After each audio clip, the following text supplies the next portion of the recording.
हे बघा, आता ते रोज काय काय बदलतात त्याला काही आमचे घेणे देणे नाही. पण दसरा मेळावा आम्ही कुठे घ्यायचा हे ते कोण आहे आम्हाला सांगणारे.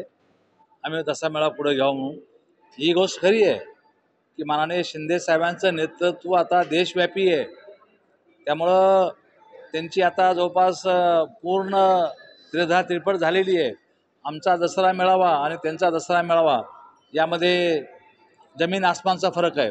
आमच्या दसरा मेळाव्यासाठी लाखो लोक या ठिकाणी असतात आणि त्यांच्याकडे मात्र मोजके लोक या ठिकाणी असतात. त्यामुळं आमच्या दसरा मेळाव्याचा धसका त्यांनी या ठिकाणी संजय राऊत यांनी घेतलेला आहे. त्यामुळं अशा प्रकारचे बराळ्यासारखे वक्तव्य ते या ठिकाणी करतात.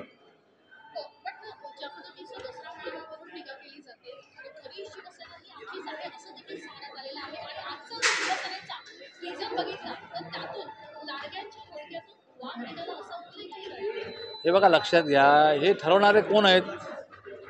आम्ही आजपर्यंतच्या निवडणुका माझं स्वतःचं घ्या, मी आठ निवडणुका लढवल्या, धनुष्यबाणावरती लढवल्या. त्यामुळे मी धनुष्यबाणावरच आहे ना. आणि निवडणूक आयोग आहे, आपल्याकडे मापदंड आहेत काही जे ठरवणार आहेत कोणाचं काय. त्यामुळे यांच्या बोलण्याला असं आम्ही काही फार महत्त्व देत नाही. लोकांनी आम्हाला स्वीकारलेलं आहे. आमच्या 60 जागा निवडून आलेल्या आहेत. तुम्ही तुमचं बघा काय झालेलं आहे, तुमची काय या ठिकाणी फजिती झाली आहे बघा. आम्ही लढवल्या किती 80 आणि आल्या किती आमच्या 60 जागा. तुम्ही लढवल्या किती 100, तुमच्या आल्या किती जागा 20. लोकांनी ठरवून टाकलं ना. मुंबई महानगरपालिका तोंडावर आहे आणि याच वेळी जागा त्यांनी स्वतः शिंदे साहेबांनी सांगितलेली की जागा या महत्त्वाच्या नाही, तर आम्हाला निवडून येणाऱ्या जागा या महत्त्वाच्या आहेत आणि त्यासाठी ठाणे पॅटर्न हा आम्ही मुंबईत राबवणार आहे. विविध सेल स्थापन या बाबतीत मी मुंबई ठाण्याबद्दल मी बोलू शकणार नाही. मी मराठवाड्याच्या बाबतीत बोलू शकतो, ग्रामीण महाराष्ट्राच्या बाबतीत बोलू शकतो. माननीय शिंदेसाहेब जो निर्णय घेतील तो निर्णय पक्षातल्या सर्व घटकाला मान्य राहील. शिंदे पॅटर्न 100% शिंदे हे खणखणणारा नाणं आहे. राज्यामध्ये लोकांनी स्वीकारलेलं नाणं आहे आणि जनमानसाने स्वीकारलेलं आहे. गरीबातल्या गरीब, सामान्यातल्या कुटुंबातल्या माणसाने शिंदेंना स्वीकारलेलं आहे. त्यांना असं वाटतं की हा आपला माणूस आहे, आपल्यातला आहे आणि आमचा आहे. त्यामुळं त्यांना जनमानसाने स्वीकारलेलं आहे.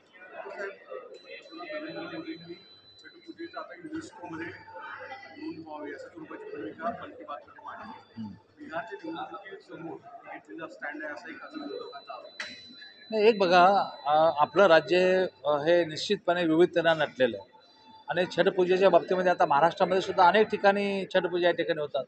मीही माझ्याकडे छठपूजेसाठी घाट बांधलेला आहे, गणपती विसर्जनासाठी घाट बांधलेला आहे, देवीच्या विसर्जनासाठी बांधलेलं आहे.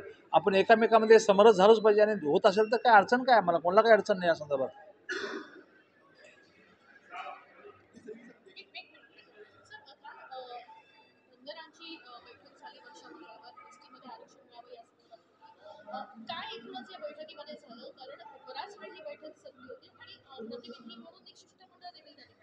हो, आम्ही त्या शिष्टमंडळामध्ये होतो.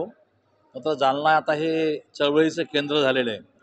अगोदर कधी काळी बियाण्याचं केंद्र, स्टीलचं केंद्र, आता चळवळीचं केंद्र झालेलं आहे. आणि काल माननीय मुख्यमंत्री महोदयांनी, माननीय गिरीश भाऊ, माननीय पंकजाताई यांनी आम्हाला दीपक बोराडेंच्या शिष्टमंडळामध्ये बोलावलं होतं. मी स्वतः नारायण कुचे आमदार, शिवसेनेकडून मी आणि भाजपकडून नारायण कुचे आणि बाकी सर्व राज्यातले त्यांचे सर्व तज्ज्ञ लोक त्या ठिकाणी आले होते. माननीय मुख्यमंत्री महोदयाशी या संदर्भातली अत्यंत चांगली चर्चा त्या ठिकाणी झाली. माननीय मुख्यमंत्री महोदयांनी स्वतः सोबत येऊन दिल्लीला सॉलिसिटर जनरल यांची भेट घेण्याचं ठरवलं आणि त्यांच्या ज्या काही अडचणी होत्या त्या अडचणीवर मार्ग काढण्याचं ठरवलेलं आहे.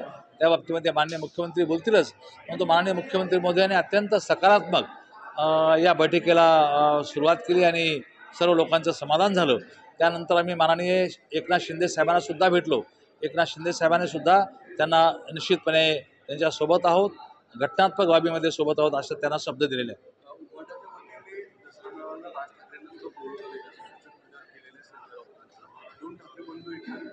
हो, आम्हाला आनंदच आहे. आलं तर काय अडचण काय.